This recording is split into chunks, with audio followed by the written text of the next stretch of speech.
तो बच्चों ये फर्स्ट क्वेश्चन है पेपर वन का, single choice correct, +3 - 1 marking scheme थी। क्वेश्चन दे रखा है जिसमें ए और बी रूट्स है x² + 20x - 2020।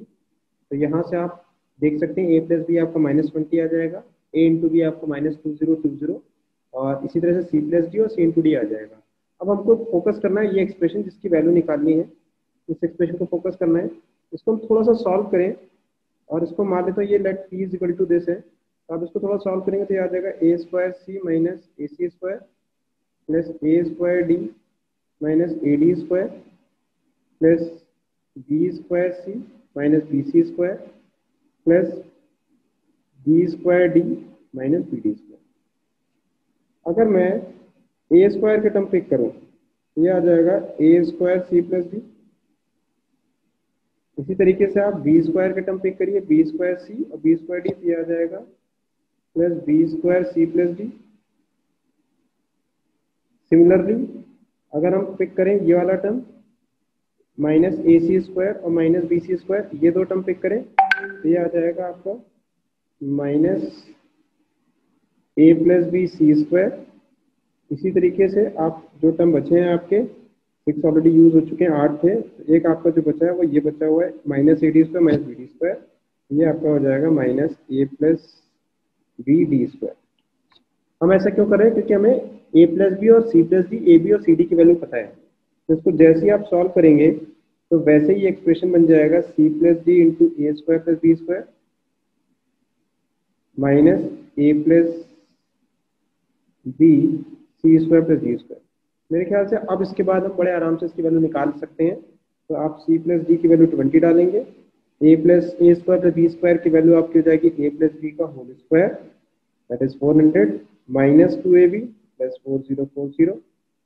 ऐसे ही -a + b आपका हो जाएगा -20, तो ये +20 हो जाएगा और c² + d² हो जाएगा आपका c + d का होल स्क्वायर -2c। और आप इसको सॉल्व करेंगे तो बहुत आसानी से 20 कॉमन ले लेंगे, ये आ जाएगा आपका 4440 -3640 और ये आ जाएगा 20 × 800, दैट इज 16,000। तो बच्चों ये सेकंड क्वेश्चन है, इसमें दे रखा है f(x) = mod x x - sin x। आप ध्यान से देखिए फंक्शन, पहली बात तो ऑड फंक्शन है, इससे फायदा ये हो जाएगा कि सिर्फ हमें x पॉजिटिव पे डिस्कशन करना पड़ेगा। तो अगर मैं x पॉजिटिव की बात करूं तो ये एक्सप्रेशन बन जाएगा x² - x sin x। और अगर मैं ये जानना चाहता हूँ ये फंक्शन 1 है या मैनी 1 है, तो शायद हम इसका f(x) निकाल के नेचर चेक करके बता सकते हैं। तो मैं इसका f(x) निकाल लेता हूँ, जो कि आ जाएगा 2x - x cos x - sin x। इसको थोड़ा स्मार्टली सॉल्व करें तो ये आ जाएगा x - sin x। 2x को दो पार्ट में ब्रेक कर लिया, एक sin x के साथ एडजस्ट कर दिया और दूसरा मैंने x cos x के साथ में कर दिया। स्मार्टली किया थोड़ा काम। अब क्योंकि मेरा x पॉजिटिव के लिए सारा कुछ डिस्कशन चल रहा है, तो आप देख सकते हो x पॉजिटिव में ये क्वांटिटी पॉजिटिव होगी, ये भी पॉजिटिव है और ये भी पॉजिटिव है। अगर ये सारी पॉजिटिव है तो ये पूरी क्वांटिटी भी कैसी होगी? पॉजिटिव। इसका मतलब ये है कि फंक्शन मेरा इंक्रीजिंग है और यहाँ से ये भी दिख रहा है कि f0 = 0 है और फंक्शन इंक्रीजिंग है। और ये भी दिखाई दे रहा है कि अगर मैं यहाँ पर x की वैल्यू इन्फिनिटी डालूंगा, तो ये जो एक्सप्रेशन है ये इन्फिनिटी की तरफ टेंड करेगा। ये भी बहुत साफ दिख रहा है, because x² x sin x के कंपैरिजन में बहुत तेजी से आगे बढ़ेगा। तो मैं कह सकता हूँ कि f इन्फिनिटी की तरफ जाएगा, ये भी दिखाई दे रहा है। फंक्शन ऑड है, तो मैं ये कह सकता हूँ कि जो ग्राफ है वो कुछ इस टाइप से होना चाहिए। ये f0 पे 0 है और कुछ ऐसे इन्फिनिटी की तरफ जा रहा होगा।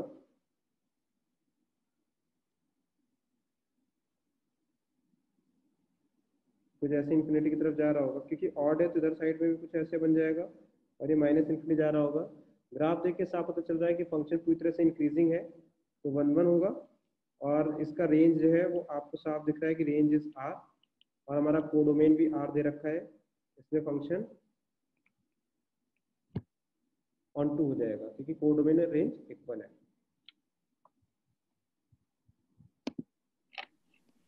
तो चलिए क्वेश्चन नंबर 3 देखते हैं। क्वेश्चन नंबर 3 में अगर आप देखेंगे तो एफ एक्स और जी एक्स आपको दिख रहा है। एफ एक्स को मैंने यहाँ पे प्रॉपरली डिफाइन कर लिया है, तो X greater than equal to 1 पे एफ एक्स हो जाएगा ई की power X minus 1 minus E की पावर 1 माइनस एक्स, और एक्स लेस देन 1 पे ये आपका हो जाएगा 0। एफ एक्स को डिफाइन कर दिया है ताकि मॉड से फ्री हो जाए, और जी एक्स तो आपका प्रॉपरली डिफाइंड है ही है।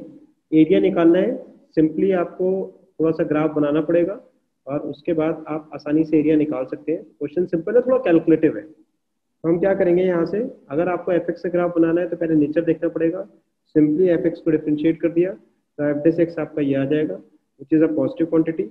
इसका मतलब जो X greater than equal to 1 होगा तो एफ डेस एक्स पॉजिटिव है, इसका मतलब एफ एक्स इंक्रीजिंग फंक्शन होगा। तो आप देख सकते हैं कि ये इंक्रीजिंग फंक्शन बना दिया मैंने, और f1 पे वैल्यू 0 भी आ रही है, और 0 से 1 में तो एफ एक्स जो है वो आपका 0 है ही है। तो ये आपका एफ एक्स का ग्राफ हो गया।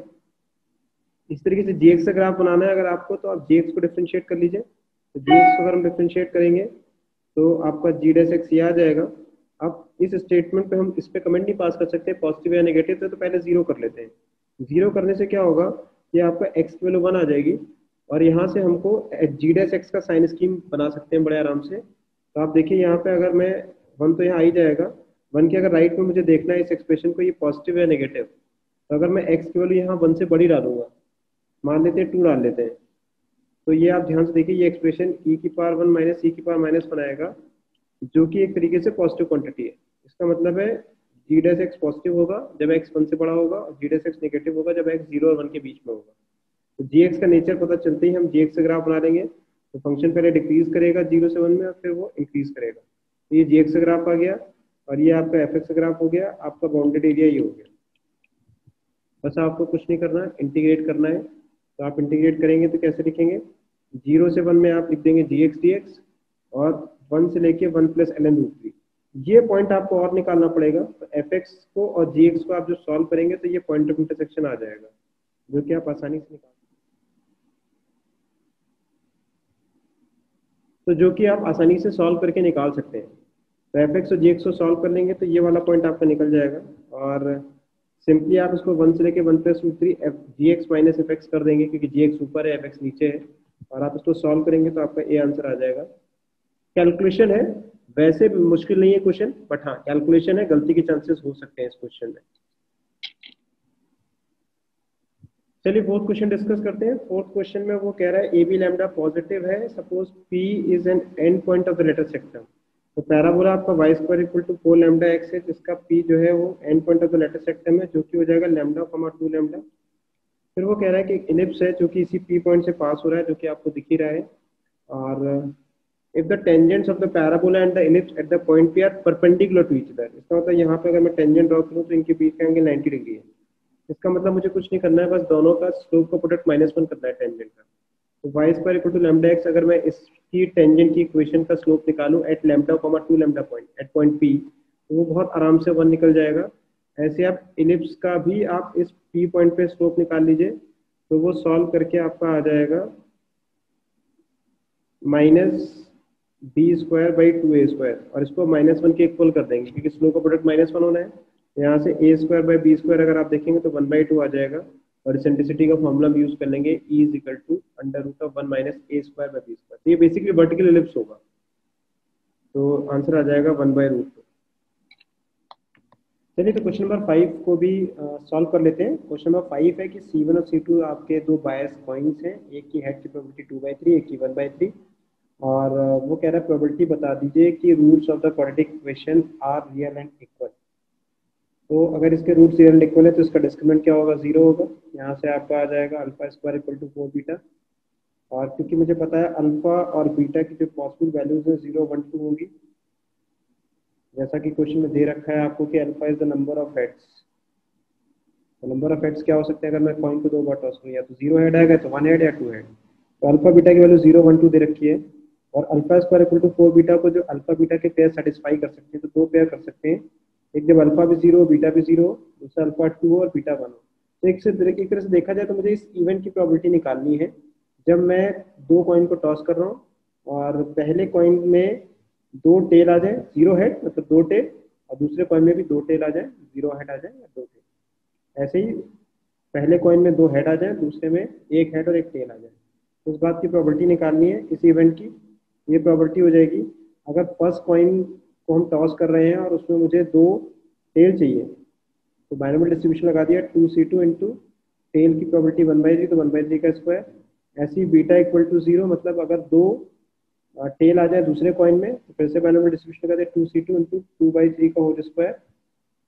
अल्फा इज इक्वल टू 2, मतलब फर्स्ट कॉइन में अगर मेरे 2 हेड आ जाए तो फिर से बाइनोमियल डिस्ट्रीब्यूशन लगा दिया 2c2 इंटू 2/3 का होल स्क्वायर इंटू एक हेड आ जाए और एक टेल आ जाए अगर मैं सेकंड कॉइन को टॉस कर रहा हूँ, तो उसका आंसर आ जाएगा 2c1 इंटू हेड की हो जाएगी आपकी 1/3 और टेल की हो जाएगी 2/3, और आप इसको सॉल्व करेंगे तो आपका आंसर जो आ जाएगा that is 20/81। So this is question number 6। यहाँ पे क्वेश्चन बहुत अच्छे तरीके से पूछा गया है। यहाँ पर आपको दिया consider all rectangles lying in the region X Y belongs to R, X 0 से π/2 और वाई 0 से 2 sin 2x। देखिए यहाँ पे मैंने ग्राफ बनाया है 0 से 2 sin 2x का, ये 2 sin 2x का ग्राफ है, और ये y इक्वल टू 0 लाइन हो गई, और ये आपके इस तरह के रेक्टेंगल्स बनेंगे यहाँ पर। और वो पूछ रहा है इस रेक्टेंगल का अगर पेरीमीटर मैक्सिमम हो तो एरिया बता दो। तो इसके पेरीमीटर को मैक्सिमाइज करेंगे। आप देख सकते हो कि इसका पेरीमीटर अगर मुझे निकालना है, तो अगर मैं मान लूँ ये जो पॉइंट है इसको अगर मैं मान लूँ let this is theta, 2 sin 2 theta, तो आप देख सकते हो कि ये जो रेक्टेंगल है इसका जो पेरीमीटर है क्या हो जाएगा, ये लेंथ हो जाएगी आपकी π/2 - 2 थीटा, क्योंकि ये थीटा है, ये थीटा है और पूरी π/2 है, और ये लेंथ हो जाएगी 2 sin 2 थीटा। तो आपका पेरीमीटर आ जाएगा 2 times of π/2 - 2 theta plus 2 sin 2 theta. अब मुझे पेरीमीटर को मैक्सिमाइज करना है तो मैंने सिंपली डिफरेंशिएट कर दिया, और डिफरेंशिएट करके हम इसको 0 के इक्वल करेंगे, तो यहाँ से आपका 2 थीटा की वैल्यू π/3 आ जाएगी। अब मुझे एरिया की वैल्यू निकालनी है इस थीटा पर, तो एरिया कितना हो जाएगा, आप देखिए ऊपर एरिया जो है वो आपका क्या हो जाएगा, इसका ये हो जाएगा π/2 - 2 थीटा इंटू 2 sin 2 थीटा। तो आपका एरिया ये हो गया, और आप यहाँ पे 2 थीटा की वैल्यू π/3 पुट कर दीजिए, तो π/3 पुट करेंगे तो ये आपका आंसर आ जाएगा π/2√3। चलिए, तो क्वेश्चन नंबर 7 जो कि फर्स्ट क्वेश्चन है मोर than one choice correct question का, इसको डिस्कस कर लेते हैं। इसमें आपको fx दे रखा है x³ - x² + x - 1 sin x, और gx कोई आर्बिट्री फंक्शन है, और f इंटू gx जो है वो fx इंटू gx दे रखा है, डिफाइन किया हुआ है। अब वो कह रहा है कि g is continuous at x = 1 then f into g is differentiable at x = 1। देखिए, अगर g कंटिन्यूअस है x = 1 पे, तो जैसा यहाँ पे आपको दिख रहा होगा g के बारे में कोई इन्फॉर्मेशन नहीं थी, आर्बिट्री फंक्शन है, वो कंटिन्यूअस है, और fx को अगर आप ध्यान से देखें तो ये कंटिन्यूअस भी और डिफरेंशिएबल भी x = 1 पे। तो g अगर कंटिन्यूअस है और f भी कंटिन्यूअस है, तो आप ये तो कह सकते हैं कि fx इंटू gx कॉन्टिन्यूअस होगा, लेकिन अभी मेरे पास g की डिफरेंशिएबिलिटी की इन्फॉर्मेशन नहीं है कि g डिफरेंशिएबल है या नहीं है, तो शायद ये स्टेटमेंट बोलना मेरे लिए मुश्किल है, तो हम ये तो नहीं बोलेंगे, ठीक है। बी स्टेटमेंट पे है, तो वो कह रहा है अगर f इंटू जी डिफरेंशिएबल है तो g कंटिन्यूअस होना चाहिए x = 1 पे। कंक्लूड करते हैं, अगर f इंटू जी डिफरेंशिएबल है x = 1 पे, इसका मतलब हुआ कि f भी डिफरेंशिएबल है x = 1 पे और g भी डिफरेंशिएबल है, और अगर f और g दोनों डिफरेंशिएबल है तो मैं कह सकता हूँ कि अगर g डिफरेंशिएबल है तो कंटिन्यूअस तो होना ही चाहिए x = 1 पे, तो बी ऑप्शन इज करेक्ट। सी पे आते हैं, वो कह रहा है g इज डिफरेंशिएबल x = 1। अगर g डिफरेंशिएबल है तो f इंटू जी के बारे में पूछ रहा है डिफरेंशिएबिलिटी। देखिए, g अगर डिफरेंशिएबल है x = 1 पे और f तो हमें दिख ही रहा है कि वो तो डिफरेंशिएबल है ही x = 1 पे, अगर f भी 1 पे डिफरेंशिएबल है और g भी 1 पे डिफरेंशिएबल है तो f इंटू जी भी 1 पे डिफरेंशिएबल होगा ही होगा, तो C option is also correct. D पे आते हैं, अगर वो कह रहा है f इंटू जी डिफरेंशिएबल है एट x = 1 और g की डिफरेंशिएबिलिटी के बारे में पूछ रहा है, तो अगर f और g डिफरेंशिएबल है, fx इंटू जी एक्स का डिफरेंशिएबल x = 1 पे, इसका मतलब fx और gx दोनों x = 1 पे डिफरेंशिएबल होंगे।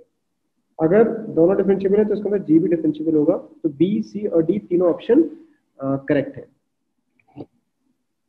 ये क्वेश्चन नंबर 8 और second question of more than one choice correct. m दे रखा है 3x3 की एक इन्वर्टिबल मैट्रिक्स है, और आपको n इनवर्स दे रखा है एडजॉइंट ऑफ एडजॉइंट है, और आपका ऑर्डर जो है दैट इज 3, और ये स्टेटमेंट पूछ रहा है कौन कौन से ट्रू है। तो m इनवर्स आपको दे रखा है एडजॉइंट ऑफ एडजॉइंट m, तो हमको पता है एडजॉइंट ऑफ एडजॉइंट a जो होता है वो होता है आपका mod a की पावर n - 2 इंटू a। ये रिजल्ट हमने यूज़ किया है यहाँ पर, और इससे आ जाएगा मॉड m की पावर 3 माइनस 2 इंटू एम। तो यहाँ से आपका एम इनवर्स आ जाएगा मॉड m इंटू एम, ये आ जाएगा। अब क्योंकि मुझे एम स्क्वायर और m की इंफॉर्मेशन चाहिए, तो मैंने क्या किया, यहाँ पे दोनों तरफ m से मल्टीप्लाई कर दिया। तो ये आ जाएगा, यहाँ पे जब दोनों तरफ आप m से मल्टीप्लाई करेंगे तो ये आपका बन जाएगा एम इनवर्स आई, और यहाँ से मॉड m आ जाएगा और ये m स्क्वायर हो जाएगा। उसके बाद इसी इक्वेशन में अगर हम दोनों तरफ मॉड ले लें, डिटरमिनेंट वैल्यू निकालें, तो मॉड एम स्क्वायर जो है वो आपका आ जाएगा मॉड m इंटू एम का होल मॉड। दोनों तरफ मैंने डिटरमिनेंट निकाला है, तो यहाँ से मॉड m जो निकलेगा वो 3 टाइम्स बाहर निकलेगा पावर में। ये हमको अच्छे से पता है क्योंकि ये आपका 3 क्रॉस 3 की मैट्रिक्स है, तो मॉड m क्यूब और एक मॉड m, और मॉड ऑफ इनवर्स होता है 1 बाई मॉड m। यहाँ से आप सॉल्व करेंगे तो मॉड m आपका 1 के इक्वल आ जाएगा। अब मॉड m 1 आ गया, इसका मतलब मेरा ये ऑप्शन तो ठीक हो गया। अब M square is equal to I है, तो अगर मॉड m की वैल्यू 1 आ गई है, तो यहाँ से आप देखिए M square equal to I भी आएगा, तो बी भी सही हो गया और सी भी सही हो गया। अब अगर सी सही है तो ए तो सही नहीं होगा, तो बी सही है, सी सही है, ए गलत है। अब आते हैं डी पे, एडजॉइंट एम का होल स्क्वायर पूछ रहा है, तो उसके लिए हम क्या करेंगे, एम एडजॉइंट एम हमें पता है मॉड एम आई 3 होगा, ये स्टैंडर्ड रिजल्ट है जो हम पढ़ते हैं, A adjoint A is equal to mod A I N, ये हमें पता है रिजल्ट, जनरल रिजल्ट होता है, ये एडजॉइंट की प्रॉपर्टी है। अब मैंने यहाँ पर M adjoint M mod M I 3 लिख दिया, जहाँ पे मॉड एम की वैल्यू 1 है तो आई 3 आ जाएगा।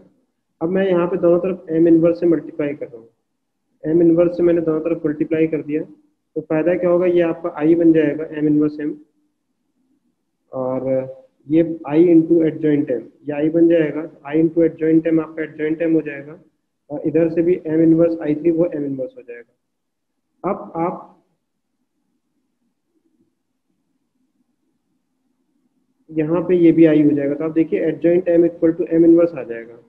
अब आप एडजॉइंट एम से, क्योंकि एडजॉइंट एम का स्क्वायर चाहिए, तो एडजॉइंट एम से फिर से दोनों तरफ मल्टीप्लाई कर दिया, और एम इनवर्स की जगह मैंने वापस से डाल दिया एडजॉइंट ऑफ एडजॉइंट एम, और एडजॉइंट एम से मल्टीप्लाई कर दिया, तो एडजॉइंट एम का स्क्वायर कितना आ जाएगा, adjoint M adjoint of adjoint M हो जाएगा mod adjoint M I I 3। फिर से वही प्रॉपर्टी यूज कर ली, ए एडजॉइंट ए जो होता है वो मॉड ए आई 3 होता है, मॉड ए आई एन होता है वैसे तो, लेकिन 3 ऑर्डर की तो आई 3 लिख दिया। लेकिन यहाँ पर क्योंकि ए की जगह एडजॉइंट एम है तो एडजॉइंट एम लिखा है यहाँ पर, mod of adjoint M. Mod of adjoint M हमें पता है मॉड एम की पावर 3 माइनस 1 हो जाएगा, और क्योंकि मॉड एम की वैल्यू 1 है तो ये अल्टीमेटली आई 3 हो जाएगा। एडजॉइंट एम का स्क्वायर जो है वो आई 3 के इक्वल आ जाएगा, इसका मतलब है मेरा डी ऑप्शन भी ठीक है, तो इसका आंसर आ जाएगा B C and D is the right answer. चलिए तो क्वेश्चन नंबर 9 सॉल्व करते हैं। जैसा कि इसमें देखा था, S P the set of all complex numbers z satisfying this, which of the following statement is true। तो मॉड z प्लस हाफ की इन्फॉर्मेशन मांग रहा है, मॉड z की मांग रहा है। मॉड z प्लस हाफ की इन्फॉर्मेशन हमको बोल रही है कि हमें इसका परफेक्ट स्क्वायर बनाना चाहिए, तो हमारा एक्सप्रेशन ये आ जाएगा, बहुत लॉजिकल है ऑप्शन देख करके, तो हम यहाँ पहुँच जाएंगे बहुत इजीली। और इसके बाद हम यूज करेंगे ट्राइंगल्स इनइक्वालिटी। ट्राइंगल्स इनइक्वालिटी क्या होती है कि ट्राइंगल की दो साइड का सम थर्ड साइड से बड़ा होता है, और दो साइड का डिफरेंस थर्ड साइड से छोटा होता है। इसमें हम दोनों पार्ट यूज करेंगे, पहले ये वाला पार्ट यूज कर रहा हूँ मैं। इस पार्ट को अगर हम यूज करें तो ये आ जाएगा आपका, ये आपका देखिए mod Z square plus Z plus 1 है सिंप्लीफाई फॉर्म में, और हमने ये वाला पार्ट लगा रहे हैं, इसको आप z1 की तरह ट्रीट करो, इसको z2 की तरह ट्रीट करो। तो आपको दिख रहा होगा मॉड z1 प्लस z2 मैंने लिखा है greater than equal to mod z1 minus mod z2 का होल मॉड, हमने ये यूज किया रिजल्ट। और यहाँ से आप देखिए इसकी वैल्यू 1 है, इसकी वैल्यू 1 डाल देते हैं, तो आप अगले स्टेप में यहाँ पहुँच जाओगे। उसके बाद मॉड z प्लस हाफ का होल स्क्वायर माइनस 3/4 आपका आ जाएगा -1 से 1, क्योंकि हमें पता ही है अगर mod x less than equal to 1 होता है, x -1 से 1 होता है, तो आपका ये स्टेप आ जाएगा। यहाँ से आप देखो मॉड z प्लस हाफ का होल स्क्वायर आपका जो आएगा वो -1/4 से 7/4 आ जाएगा। अब क्योंकि ये क्वांटिटी आप ध्यान से देखिए नेगेटिव नहीं हो सकती, तो सही आंसर जो आएगा वो 0 से 7/4 आ जाएगा। इसी तरीके से अब हम दूसरा पार्ट भी ट्रायंगल से इक्वालिटी का लेंगे कि ट्रायंगल की दो साइड का सम थर्ड साइड से छोटा होता है, इसको भी सॉल्व करेंगे। तो यहाँ से हमारा ये आ जाएगा, इसको z1 ले लिया, इसको z2, ये less than equal to mod z1 plus mod z2 लगा दिया मैंने,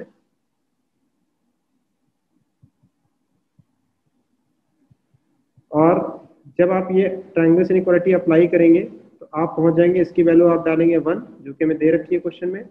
उसके बाद सॉल्व करेंगे तो ये रिजल्ट बहुत आसानी से दिख रहा होगा आपको, आ जाएगा।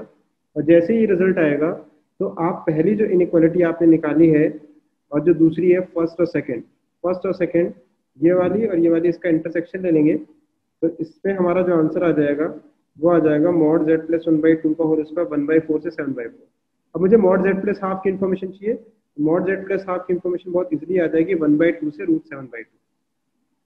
अब देखिए यहाँ पे जो ऑप्शन दे रखे हैं उस ऑप्शन के हिसाब से पहली बात तो ये चीज समझनी जरूरी है कि ये जो z पॉइंट होंगे वो कहीं ना कहीं इन दोनों सर्कल्स के बीच में होंगे। तो पहली बात तो डी ऑप्शन तो गलत हो जाएगा आपका, इनफाइनाइट पॉइंट्स आएंगे। दूसरा, ये जो दोनों सर्किल उनका सेंटर माइनस हाफ होगा। अब वो कह रहा है मॉड z प्लस हाफ की, आप ध्यान से देखिए तो ऑप्शन में जो उसने दिया है mod z plus half less than equal to half है, greater than equal to half है। तो आप देख सकते हैं mod z plus half greater than equal to half है, ये साफ साफ दिख रहा है। तो इससे ये तो क्लियर है कि एक ऑप्शन तो आपको पता चल गया, सी सही है। अब हमें मॉड z की इन्फॉर्मेशन और मांग रहा है। अगर आप ऑप्शन को देखेंगे तो ऑप्शन में मॉड z की इन्फॉर्मेशन भी मांग रहा है, mod z less than equal to 2। तो mod z less than equal to 2 के लिए मैं क्या करूंगा, मैंने ये डायग्राम को ध्यान से देखा तो हमें पता है मॉड z क्या होती है, 0 से z पॉइंट की डिस्टेंस। तो आप देखिए z पॉइंट क्या है, ये रीजन है, ये सारा z पॉइंट है। तो अगर हम मैक्सिमम डिस्टेंस निकालने की कोशिश करें तो ये मैक्सिमम होगा, मॉड z की मैक्सिमम वैल्यू होगी जो कि शायद आप ध्यान से देखिए ये आ जाएगी -1 माइनस √7/2। कैसे, ये दिख रहा है कि √7/2 रेडियस है बड़े वाले सर्किल की, ये हो गई √7/2 और ये डिस्टेंस है 1/2। तो ये जो लेंथ आ जाएगी ये आ जाएगी -1 माइनस √7/2। तो मॉड z की जो मैक्सिमम वैल्यू आएगी, मॉड z की जो मैक्सिमम वैल्यू आएगी वो आ जाएगी 1 प्लस √7/2। और आप ध्यान से देखिए ये वैल्यू आपकी 2 से छोटी है ना, क्योंकि 2 यहाँ पर कहीं आएगा -2, इसलिए मॉड z को मैं कह सकता हूँ कि मॉड z जो है वो आपका 2 से छोटा ही होगा। तो डायग्राम से ये चीज बहुत अच्छे से क्लियर है। तो इसका आंसर हो जाएगा बी, सी और डी। चलिए तो क्वेश्चन नंबर 10 देखते हैं, more than one choice correct का। X Y Z positive real numbers दे रखे हैं और एक्स वाई जेड जो है वो साइड्स ऑफ अ ट्रायंगल है और स्मॉल एक्स वाई जेड और capital X capital Y capital Z जो है वो आपके एंगल्स हैं। तो पूछ रहा which of the following statement is true. तो आप ध्यान से देखिए ट्रायंगल आपको दिख ही रहा है और tan x/2 जो है हाफ एंगल फॉर्मूले हमें पता ही है। तो tan x/2 का जो फॉर्मूला होता है वो अगर आपको पता हो तो tan a/2 का मैं बताता हूँ, ये होता है √s - b s - c upon ss - a। अगर आप ss - a से मल्टीप्लाई डिवाइड कर देंगे तो यही फॉर्मूला बन जाता है डेल्टा अपॉन ss - a। ये tan a/2 का फॉर्मूला होता है, डेल्टा अपॉन ss - a। तो आप देखिए मैंने यहाँ पे कुछ नहीं किया है, वैल्यू पुट कर दी है delta upon ss - x plus tan z/2 हो जाएगा delta upon ss - z equal to 2y/2s। Simply आप देखिए यहाँ से s कैंसिल हो जाएगा और आप थोड़ा सा सॉल्व करेंगे तो जो रिजल्ट आएगा वो आ जाएगा delta is equal to s - x s - z। आप डेल्टा की वैल्यू डाल दीजिए और थोड़ा सॉल्व करिए, डेल्टा का हीरोन्स फॉर्मूला यूज कर लिया, थोड़ा सॉल्व किया तो हम यहाँ पहुँच जाएंगे। और ये जो एक्सप्रेशन जो आपका लिखा हुआ है ये cot y/2 के इक्वल है और cot y/2 1 आ जाएगा तो यहाँ से y/2 आपका आ जाएगा π/4 और y आ जाएगा आपका π/2। इसका मतलब ये राइट एंगल ट्रायंगल है। तो अगर ये राइट एंगल ट्रायंगल है तो कुछ डायग्राम मेरे हिसाब से ऐसे बन जाएगा और राइट एंगल ट्रायंगल, और जैसे राइट एंगल ट्रायंगल बनेगा तो इसका हाइपोटेन्यूज y हो जाएगा और x और y आपके जो है x और z जो है वो आपके बेस पर परपेंडिकुलर हो जाएंगे। और अगर मैं ये एंगल थीटा मान लूँ तो शायद ये z हो जाएगा y cos थीटा और x हो जाएगा y sin थीटा। तो मेरा जो बी ऑप्शन है वो तो देखिए बिल्कुल ठीक है क्योंकि कैपिटल Y आपका 90 है एंगल, तो x प्लस जेड भी आपका सम 90 हो जाएगा, तो बी तो ठीक है। अब सी पे आते हैं तो सी आपका दे रखा है tan x/2, मैंने x एंगल को थीटा ले लिया है तो tan x/2 आपका हो जाएगा x upon Y plus Z, ये दे रखा है क्वेश्चन में। तो मैंने यहाँ पर x और z की वैल्यू डाल दी y sin थीटा और y cos थीटा। तो जैसे ही मैं x और z की वैल्यू डालूंगा y sin theta y cos theta तो मैं यहाँ आ जाऊंगा और जैसे इसको आप हाफ एंगल में कन्वर्ट करेंगे तो ये tan θ/2 के इक्वल हो जाएगा। तो इसका मतलब मैंने RHS लेके सॉल्व किया है तो ये LHS के इक्वल आ रहा है, तो इसका सी ऑप्शन भी ठीक है। और डी ऑप्शन तो ऑब्वियस सी बात है गलत है क्योंकि राइट एंगल ट्रायंगल है तो y² एक्चुअली x² + z² के इक्वल होगा। So D is wrong answer, D wrong option है और ए भी रॉन्ग है, तो इसका सही आंसर होगा बी और सी। ये क्वेश्चन नंबर 11। इसमें L1 और L2 आपको दे रखा है। थोड़ा सा L1 L2 को ऑब्जर्व करेंगे तो शायद आपको point of intersection L1 L2 का बहुत आराम से दिख जाएगा, और वो हो जाएगा 1,0,1। ये पॉइंट ऑफ इंटरसेक्शन है L1 L2 का, जिससे ये लाइन पास हो रही है। और डायरेक्शन रेशियोज L1 L2 के आपको दे रखे हैं। अगर आप इन दोनों लाइंस के बीच का एंगल निकालेंगे तो शायद मैं इन दोनों डायरेक्शन रेशियोज का अगर डॉट प्रोडक्ट लूँ तो वो जो आएगी वैल्यू वो पॉजिटिव आएगी। इसका मतलब है ये दोनों लाइंस के बीच में एक्यूट एंगल बनेगा। जरा डायग्राम में समझते हैं। तो ये आपकी लाइन L1 है, this is line L1 and this is line L2, और ये पॉइंट ऑफ इंटरसेक्शन दे ही रखा है। आपको डायरेक्शन कोसाइन जो दे रखे हैं L1 लाइन के वो दे रखे हैं 1 - 1 3,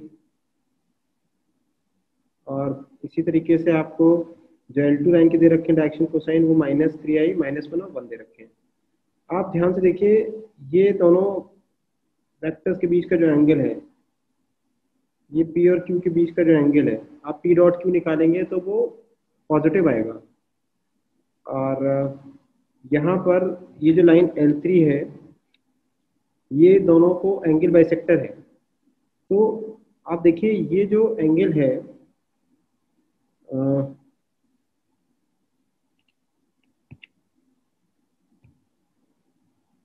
ये जो P प्लस Q अगर हम निकालें इसका, आप ध्यान से देखिए P और ये Q, P प्लस Q निकालेंगे तो पहले तो आप ध्यान देखिए मॉड P और मॉड Q की वैल्यू भी सेम है। मॉड P और मॉड Q की वैल्यू अगर सेम है तो आप ऐसे सोचिए कि ये जो लाइन जा रही है ये इसका एक्यूट एंगल बाइसेक्टर होगी। और एक्यूट एंगल बाइसेक्टर में हमें पता ही है कि हम उसे mod P cap plus Q cap लिखते हैं, या फिर हम P प्लस Q भी लिख लें।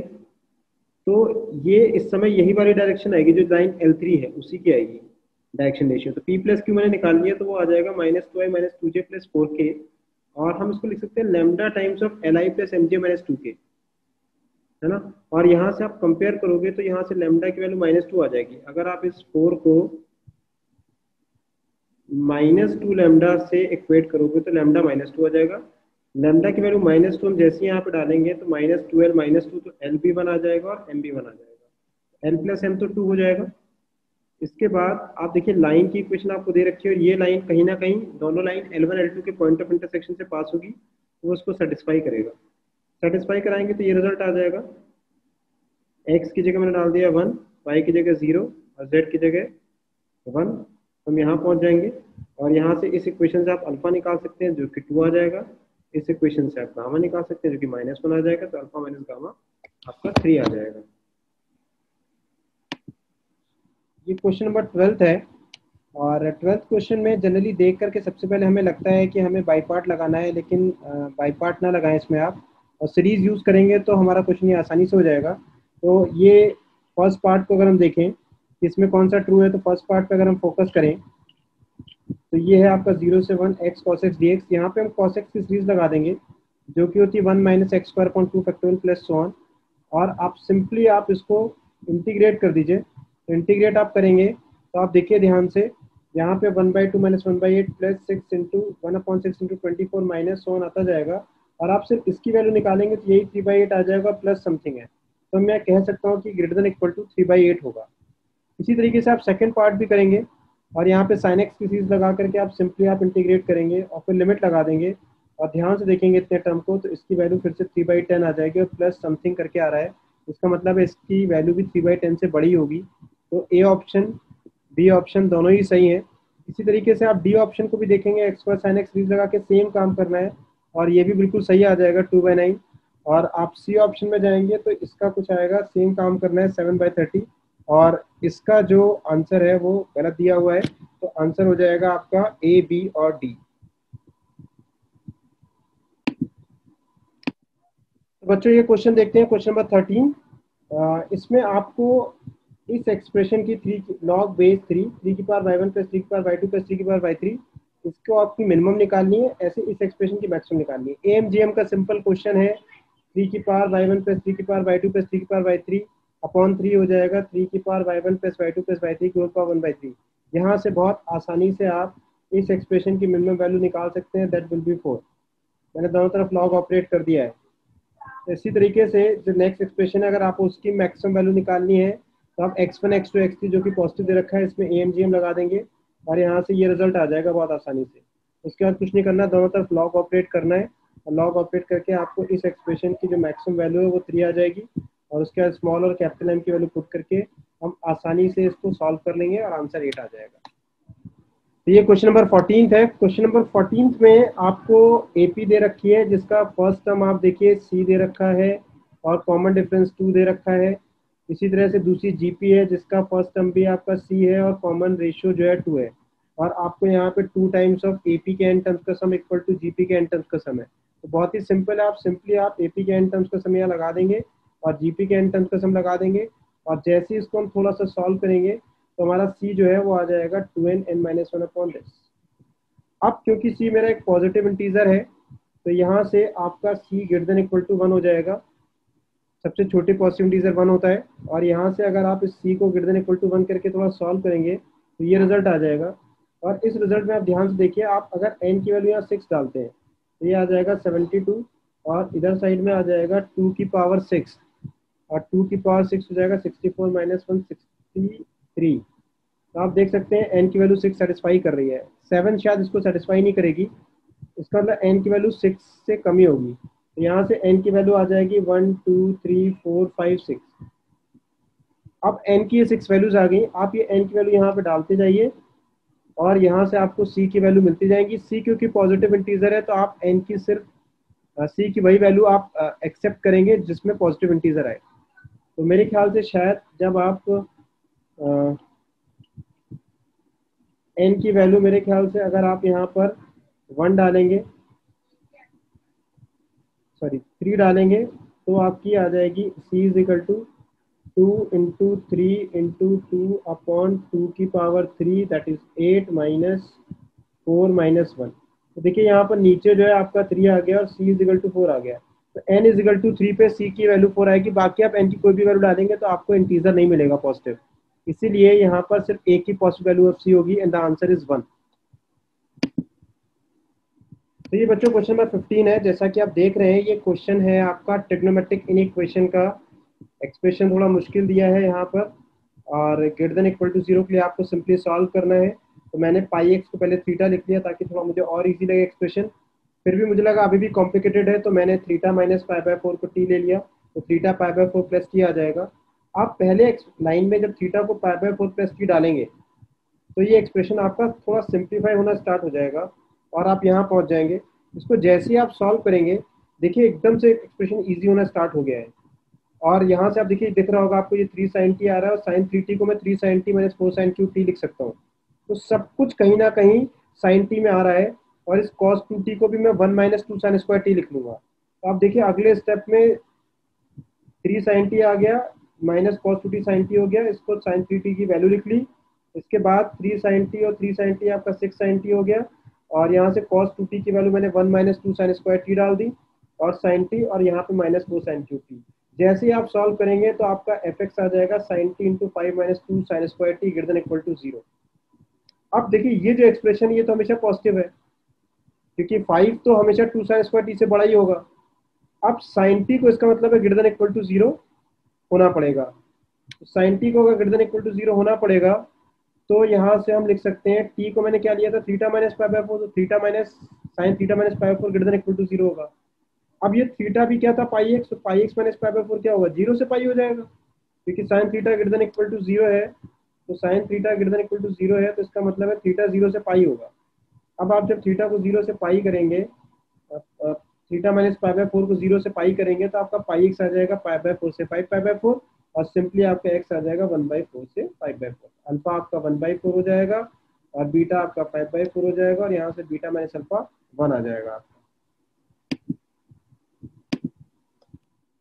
ये आपका क्वेश्चन नंबर 16 जिसमें आपका एक ट्रायंगल PQR दे रखा है और आप ये देख सकते हैं इस डायग्राम में ट्रायंगल PQR है जिसमें QR A दे रखा है, ये B और ये C दे रखा है और आपका मॉड A जो है 3 है, मॉड B 4 है। तो ये मॉड A 3 हो गया और आपका मॉड B 4 हो गया, ये आपको गिवन है।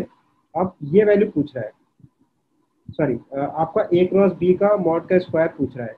इसका मतलब ए क्रॉस बी का मॉड क्या होता है, mod A mod B sine theta, mod A भी दे रखा है मॉड भी दे रखा है। इसका मतलब कहीं ना कहीं मुझे बस साइन थीटा चाहिए, और उसको अगर हमें निकालना है तो हम सिंपली क्या करेंगे, इस एक्सप्रेशन को दे रखा हो थीटा निकालने के लिए, तो इस पर फोकस करेंगे। अब क्योंकि ये ट्रायंगल है तो हमें पता है कि a plus B plus C is equal to null vector होगा। अब इससे काम बन जाएगा हमारा। तो हम क्या करेंगे, ये जो a दिख रहा है आपको, इस a को आप लिख सकते हो minus of b minus of C. तो देखिए a की जगह मैंने यहाँ पर minus of B plus C डाल दिया, ऐसी सी की जगह मैं डाल दूंगा माइनस बी प्लस ए। और इसको जैसे ही हम करेंगे देखिए कितना बढ़िया रिजल्ट आ जाएगा, mod C square minus mod B square upon mod A square minus mod B square equal to 3/7। Mod A की वैल्यू भी पता है, मॉड बी की वैल्यू पता है, आप सॉल्व करोगे तो यहाँ से आपको मॉड सी स्क्वायर की वैल्यू 13 आ जाएगी। अब देखिए मॉड ए भी पता है, मॉड भी पता है, मॉड सी भी पता है, और मुझे ए और बी के बीच का एंगल निकालना है। और अगर आपको ट्राइंगल की तीनों साइड पता है और आपको दो साइड्स के बीच का एंगल निकालना है, तो हम हमेशा क्या यूज करते हैं, कोसाइन रूल यूज करते हैं। तो हम कोसाइन रूल यूज करेंगे और यहाँ से cos थीटा आ जाएगा a square plus B square minus C square upon 2ab, क्योंकि मुझे a और b के बीच का एंगल निकालना है। तो यहाँ से आप सॉल्व करेंगे तो सब सारी वैल्यू डाल देंगे, तो cos थीटा हाफ आ जाएगा, इसका थीटा 60 डिग्री आ जाएगा, और यहाँ से साइन थीटा √3/2 आ जाएगा। और आप आसानी से साइन थीटा आने के बाद आप मॉड ए क्रॉस बी का होल स्क्वायर निकाल सकते हैं। तो mod A square mod B square sorry mod A mod B sine theta by 2 मतलब साइन 60 का होल स्क्वायर, और यहाँ से ये वैल्यू आ जाएगी आपकी 108। ये क्वेश्चन नंबर 17। इस क्वेश्चन में आप देख सकते हैं कि वो कहीं ना कहीं आपसे रियल रूट्स की इंफॉर्मेशन पूछा है, मिनिमम पॉसिबल रूट्स की। तो इसमें आप देखिए जो ये आपका एफ एक्स है, इसके अगर आप ध्यान से देखेंगे तो आप देखिए इसके आपको दो रूट तो साफ साफ दिख रहे हैं, +1 और -1 एफ एक्स के रिपीटेड रूट्स हैं। और रिपीटेड रूट्स है तो ऑब्वियस सी बात है एफ डेस एक्स के भी वो रूट होंगे ही होंगे। तो हालांकि तो मैंने यहाँ पे आपको एफ डेस एक्स को डिफरेंशिएट करके दिखाया है कि एक्स स्क्वायर -1 कॉमन आ रहा है, तो +1 -1 इसके रूट है ही है। और इसके अंदर बाकी जो आ रही है वो बाई क्वाड्रेटिक आ रही है 4 डिग्री की पॉलिनॉमियल। और 4 डिग्री की पॉलिनॉमियल के आपके पॉसिबिलिटी की बात करें तो हो सकता है कि चारों के चारों रियल नॉन रियल, चारों के चारों रूट नॉन रियल भी हो सकते हैं। तो आप यहाँ से कह सकते हैं कि मिनिमम पॉसिबल जो रूट्स होंगे एफ डैश एक्स के वो दो होंगे। और अगर एफ डैश एक्स के दो मिनिमम पॉसिबल रूट हैं तो एफ डबल डैश एक्स के जो मिनिमम पॉसिबल रूट्स होंगे वो आपका 1 होगा। तो आपका एम एफ डैश एक्स 2 है, तो आपका M F double dash X जो आएगा वो 1 आ जाएगा, क्योंकि 1 और -1 के बीच में आपका एक root F double dash X का भी आएगा। ये हम आप आसानी से रूल थ्योरम से समझ सकते हैं। तो मिनिमम पॉसिबल रूट जो आएंगे वो आपके आएंगे 3। तो अब आ जाते हैं लास्ट क्वेश्चन पे। लास्ट क्वेश्चन जो है पेपर 1 का, ये लिमिट का सिंपल सा क्वेश्चन है, बहुत स्टैंडर्ड क्वेश्चन है। इसमें आप देखिए limit x tending 0 plus 1 minus X to the power 1/x minus e to the power -1 upon x to the power a। आपको a की वैल्यू बतानी है जब ये पूरा एक्सप्रेशन जो है equal to non zero real number हो जाए। तो हम क्या करेंगे, यहाँ पे 1 माइनस एक्स की पावर 1/x, इस एक्सप्रेशन को आप e की power 1/x ln 1 minus x लिख सकते हैं, ये हम अच्छे से जानते हैं। तो इसका फायदा उठाएंगे और फिर हम e की पावर -1 कॉमन ले लेंगे, तो हम कुछ इस एक्सप्रेशन पे पहुंच जाएंगे e की पावर -1 कॉमन लेने के बाद। अब देखो ये जो एक्सप्रेशन है आप ध्यान से देखो, 0 प्लस पे जब x टेंडिंग टू 0 प्लस होगा तो ये जो एक्सप्रेशन है वो -1 की तरफ जाएगा। तो आप देखिए ये -1 की तरफ जाएगा तो ये पूरा एक्सप्रेशन जो है वो 0 की तरफ चला जाएगा, और ये 0 की तरफ जा रहा है। इसका मतलब है इस एक्सप्रेशन से अगर मल्टीप्लाई डिवाइड कर दें तो शायद हम इस एक्सप्रेशन पे पहुंच जाएंगे।